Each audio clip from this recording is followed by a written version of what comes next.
여러분과 함께하기를 소원합니다. 누가복음 15장에는 세 가지의 이른 비유가 나옵니다. 이른 양의 비유, 이른 드라크마의 비유, 이른 아들의 비유. 신학자들은 이 세 비유의 차이점에 대해서 이런 이야기를 하죠. 이른 양은 울타리를 벗어난 양을 찾아오는 내용이라는 거예요. 곧 교회 밖 세상 속에 있는 믿지 않는 자들을 대상으로 한 이야기고, 이른 드라크마는 집 안에서 벌어진 사건이라는 거죠. 곧 이미 예수 그리스도를 믿고 있긴 하지만 상처로 인해서, 혹은 반목과 갈등으로 인해서, 혹은 자기 의와 교만 때문에 하나님으로부터 멀어지고 소외된 이들에 관한 이야기고, 이른 아들의 비유는 아버지 곁에 있으면서도 여전히 세속적 욕망과 욕심으로 가득해서 세상으로 향해 가고 싶어 하는 바로 우리들의 모습에 관한 이야기다. 그런 말을 합니다. 그래서 어떤 신학자는 성경 전부를 요약한 장이 누가복음 15장이라고 말합니다. 왜냐하면 여기에는 인간의 타락과 회개, 율법과 복음, 하나님의 사랑과 용서가 전부 들어있기 때문입니다. 그러니 이 누가복음 15장은 굉장히 귀하고 중요한 성경이라고 말할 수 있습니다. 오늘 본문은 그 가운데서도 탕자의 비유로 우리에게 잘 알려져 있는 말씀입니다. 본문에서 첫 번째로 맞이하게 되는 탕자의 문제점은 그가 떠나고 싶어 했다는 거죠. 여러분, 사람은 항상 떠남에 대한 욕구가 있습니다. 그래서 현실에 안주하는 것을 마치 나태한 것처럼 생각을 합니다. 일반적으로 자식이 머리가 커지면 부모 품을 떠나고 싶어 합니다. 간섭이 싫고 자유를 누리고 싶기 때문입니다. 멀쩡히 잘 다니던 직장도 한 번쯤 그만둬 볼까 하고 생각합니다. 왠지 내 적성에 안 맞는 것 같고 이 길이 내 길이 아닌 것 같은 기분을 느낍니다. 어떤 사람은 소위 망가져 볼까? 그런 유혹도 느낀다고 합니다. 내가 너무 정도를 걷는 것 같고 바르게 살기 때문이라는 겁니다. 아니, 바르게 사는 게 뭐가 불만입니까? 하지만 사람이 그렇더라는 거죠. 때로는 변화에 대한 충동을 느낀다는 겁니다. 물론 그것이 도덕적 일탈에 대한 것이라 할지라도 사람의 마음에는 떠남에 대한 갈증이 늘 있더라는 거예요. 신앙생활도 마찬가지입니다. 신앙생활은 물론 항상성 있게 해야 하는 것이지만 어떨 때는 여기에도 회의를 느낍니다. 그래서 교회를 쉬어볼까? 신앙생활을 좀 그만둬 볼까? 이런 생각도 든다는 거죠. 그런데 바로 그것이 사단의 속삭임이라는 것을 우리가 알아야 합니다. 여러분, 탕자가 왜 탕자입니까? 사람들은 그가 허랑방탕하게 재산을 낭비했기 때문에 탕자라고 생각합니다. 하지만 성경을 자세히 읽어보면 그렇지 않습니다. 그가 탕자인 이유는 아버지 곁을 떠났기 때문에 탕자인 겁니다. 그가 맞이했던 삶의 수치는 다만 아버지 품을 떠났기 때문에 경험할 수밖에 없었던 자연스러운 수순이었던 겁니다. 만약 탕자가 아버지 곁에 있었더라면 그는 방탕한 생활을 할 이유가 없었겠죠. 왜냐하면 아버지 곁에는 심지어 품꾼들도 풍족함을 누리고 살았기 때문입니다. 그런 면에서 보면 죄라는 것도 마찬가지입니다. 죄는 우리가 저지르는 구체적 잘못을 지칭하는 것이 아니라 하나님 품을 떠난 결과로 나타나는 것이 죄인 겁니다. 그러므로 우리는 어떤 경우에도 하나님 품을 떠나면 안 됩니다. 그게 좋을 것처럼 보여도 아닙니다. 스스로 만드는 허상에 우리가 속으면 안 됩니다. 떠나면 안 됩니다. 성경을 보면 자족이라는 표현이 나옵니다. 안주하는 것이 게으르거나 나태한 것이 아니라 자족함의 은혜를 누리는 것이라는 말입니다. 지금 내 삶에 있는 것들 속에서 만족함을 캐내는 것이 그리스도인의 삶이지, 불만족을 끄집어내서 스스로 비루한 이가 되면 안 된다는 말입니다. 탕자가 아버지에게 요구했던 것은 재산의 분깃이었습니다. 그 자신의 문제는 돈 문제라고 생각한 거죠. 왜 그렇게 생각했는지는 성경에 나오지 않습니다. 탕자에게 돈 많은 친구가 있었는지 혹은 아버지로부터 재산 물려받아서 타지에 나가 성공을 거둔 이가 있었는지는 모르겠습니다. 중요한 건 그게 좋아 보였다는 거죠. 전통적으로 이스라엘의 상속 문화는 아버지가 돌아가실 때 비로소 자식들에게 분깃이 돌아간다고 합니다. 그러니 탕자에게 가장 필요했던 것은 사실 기다림이었습니다. 기다리며 인내하면 자신이 기대했던 때가 오는 거죠. 전도서 3장을 보면 범사에 기한이 있고 천하만사가 다 때가 있다고 말합니다. 그러면서 28가지의 때를 열거하는데 성경을 보면 서로 대비가 되는 정반대의 때들이 계속 교차를 합니다. 물론 이렇게 여러 때를 나열하는 이유는 인생에는 좋은 때와 어려운 때가 교차한다는 거죠.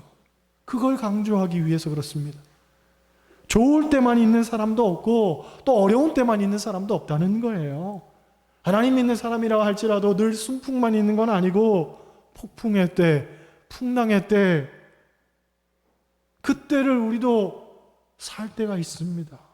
그런데 중요한 것은 때의 좋고 나쁨이 중요한 게 아니라 다만 하나님이 정하신 때가 있더라는 거죠.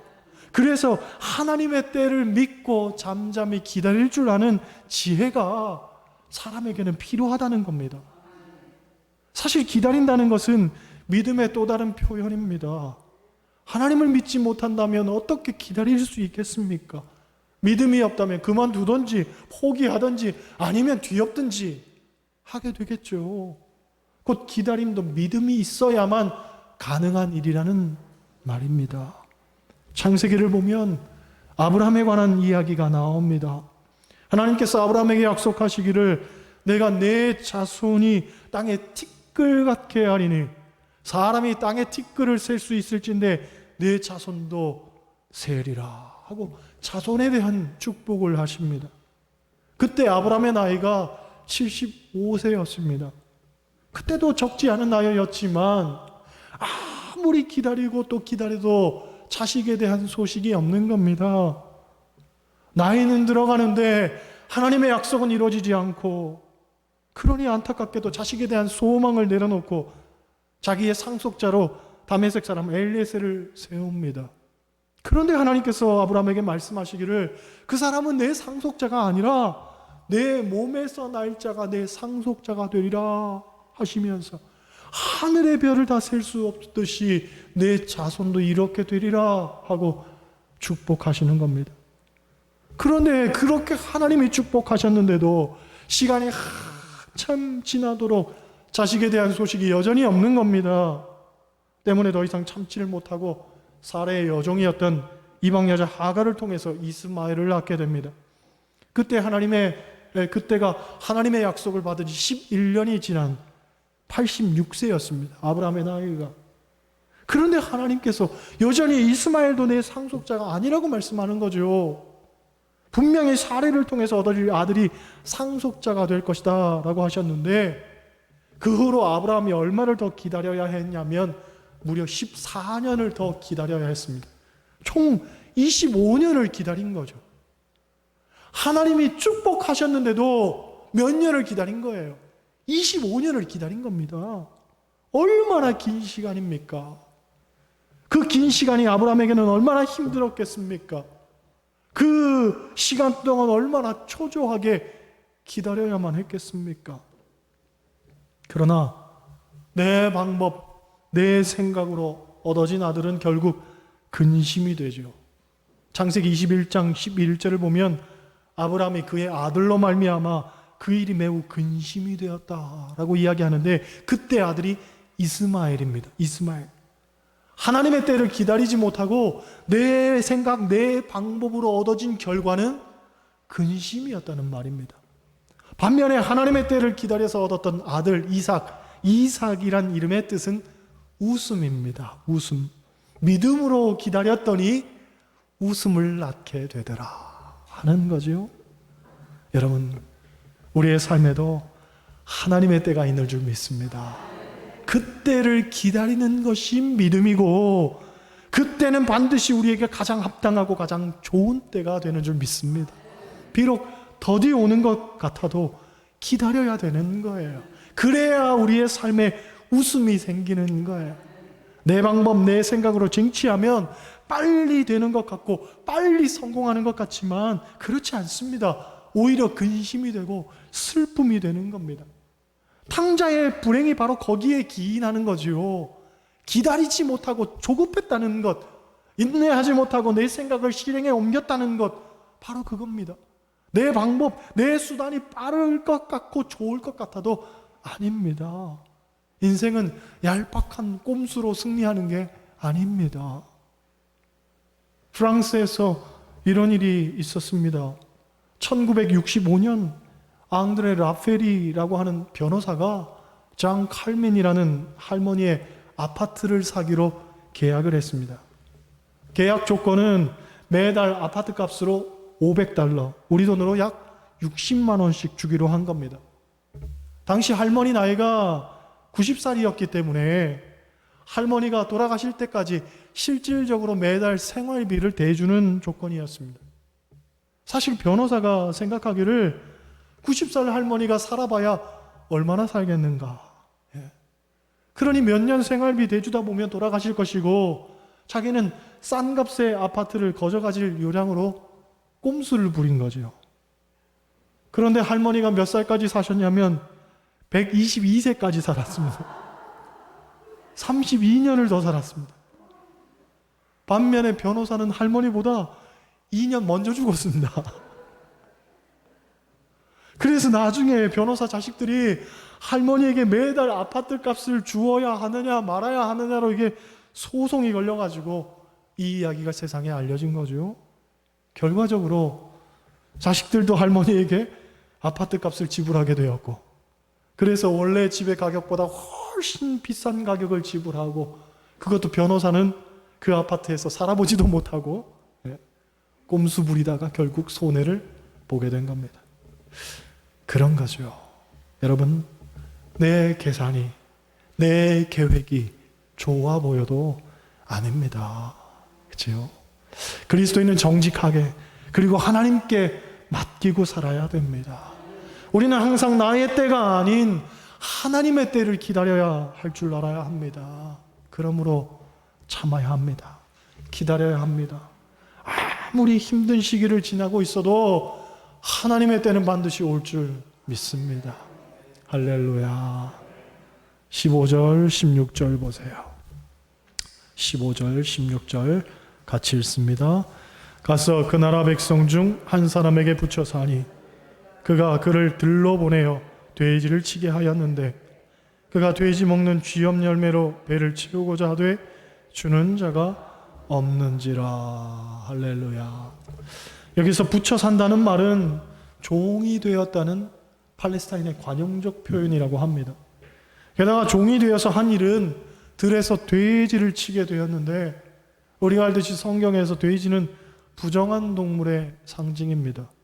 그래서 이스라엘 사람들은 돼지고기 먹지 않습니다. 그런 돼지를 치고 돼지가 먹는 열매로 배를 채우고자 했다는 것은 탕자의 처지가 얼마나 비참했는지, 가장 참담한 나락으로 떨어졌다는 것을 우리에게 보여주는 거죠. 그렇습니다. 아버지를 떠난 결과는 이런 겁니다. 자기는 잘 살아보겠다고 아버지 곁을 떠났는지는 모르겠지만 그렇지 않습니다.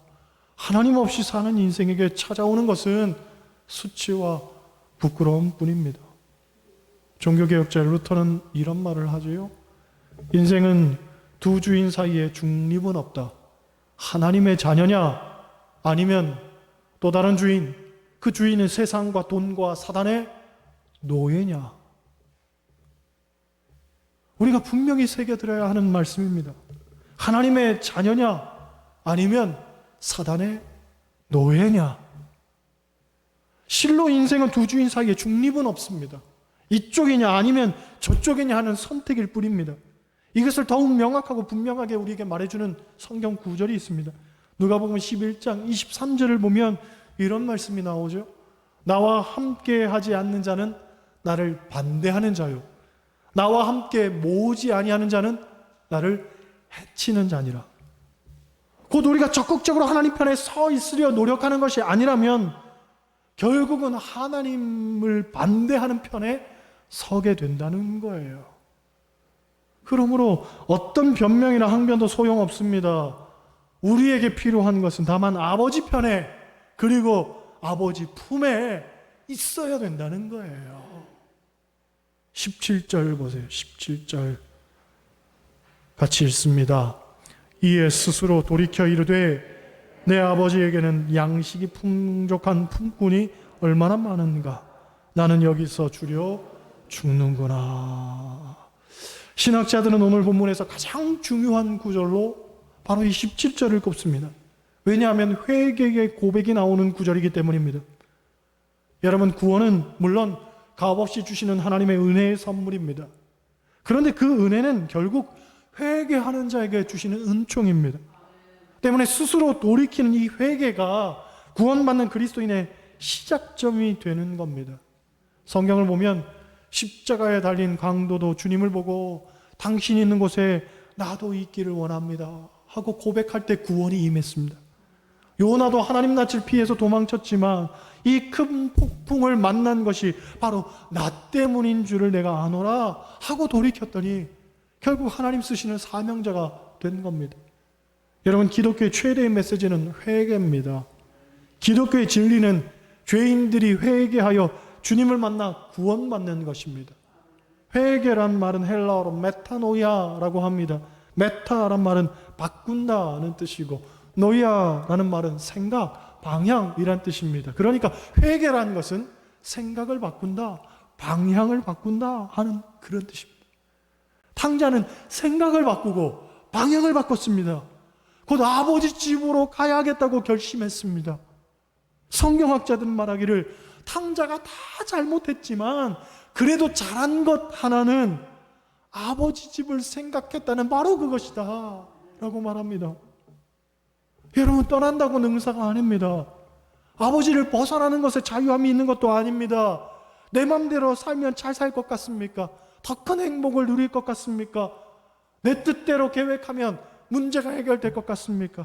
전혀 그렇지 않습니다. 아닙니다. 하나님 없는 인생의 결과는 너무나 자명합니다. 탕자의 비극적 결말을 되풀이할 뿐입니다. 소위 그런 말이 있죠. 늦었다고 생각할 때가 가장 빠를 때다. 즉, 회개는 지금 해야 하는 겁니다. 돌이키는 일 바로 지금 해야 합니다. 더 이상 세상에 소망이 있다는 미련한 생각을 버려야 됩니다. 하나님 없이 뭔가 해보려는 쓸데없는 만용도 버려야 합니다. 돌파구는 하나님 안에 있습니다. 우리의 노력이 아니라 하나님 안에 거할 때 있습니다. 지금 우리에게 필요한 것은 돌이켜 그 걸음을 하나님께로 옮기는 겁니다. 내가 아닌 하나님이 하시는 겁니다. 바라기는 나의 무모한 아집을 버리기를 원합니다. 내 노력, 내 능력의 산물이 아니라 인생은 하나님 안에 있는 겁니다.